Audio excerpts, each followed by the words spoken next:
J'étais à l'arrière d'un Uber quand ma conductrice a dit « Il y a une voiture qui nous suit depuis 2 pâtés de maison. Je ne veux pas te ramener chez toi avant de l'avoir semé. » J'étais devant la boîte à Miami quand j'ai réalisé que je devais commander un Uber pour rentrer. Je pensais que tout allait bien parce que la conductrice qui avait accepté ma course était une femme au lieu d'un mec chelou. En plus, quand je suis monté dans la Tesla de Miami, la conductrice, on a commencé à papoter de trucs au hasard. Genre comme c'est ouf que Piper Rockell ait vraiment lâché le lien. Elle a ri et a dit carrément « Dîner.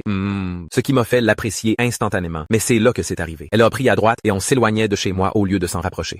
Où est-ce que qu'on va? Tu vois la BMW noire derrière nous? Elle m'a coupé. Je me suis retourné et elle a continué. Elle nous suit depuis 2 pâtés de maison. Je ne veux pas te ramener chez toi avant de l'avoir semé. T'inquiète pas, je l'ai déjà fait. Oh mon Dieu, j'ai murmuré. J'avais tellement peur. Je pouvais sentir mon cœur battre dans ma chatte. Mes mains tremblaient. Mais Yumi est restée calme et sa voix était tellement relaxante. Ça ressemblait à de l'ASMR quand elle a dit « C'est bon, je vais prendre des petites rues et la semer. Reste juste en dessous des fenêtres. » Je l'ai cru. Pourquoi pas? C'était une femme. Elle me protégeait. On a tourné dans une ruelle étroite entre 2 bâtiments et je me suis retourné pour voir si la BMW noire nous suivait toujours. Et quand j'ai vu que non et que la voie était libre, j'ai poussé le plus gros soupir de ma vie. Oh, Dieu merci. Je crois qu'on l'a semé. Mais Yumi n'a pas ralenti. Elle a continué à rouler plus profondément dans la ruelle. Je m'assure juste qu'on l'a vraiment semé, elle a dit. Sa voix était différente maintenant, moins amicale. Quelque chose dans mon ventre s'est tordu, mais je me suis dit que j'étais parano. Elle venait de me sauver d'un harceleur. Pourquoi j'aurais peur d'elle? Quand elle a traversé la ruelle et qu'on est ressorti de l'autre côté, ma poitrine s'est serrée d'anxiété. Il n'y avait rien autour. Pas de boîte, pas de restaurant, pas de gens, juste des bâtiments sombres avec des fenêtres condamnées et des lampadaires soit cassés, soit clignotants. On est où? J'ai demandé. Ma voix est sortie plus tremblante que prévu. C'est un raccourci, Yumi a dit. Elle ne m'a pas regardé dans le rétroviseur cette fois. J'ai sorti mon téléphone pour vérifier l'appli Uber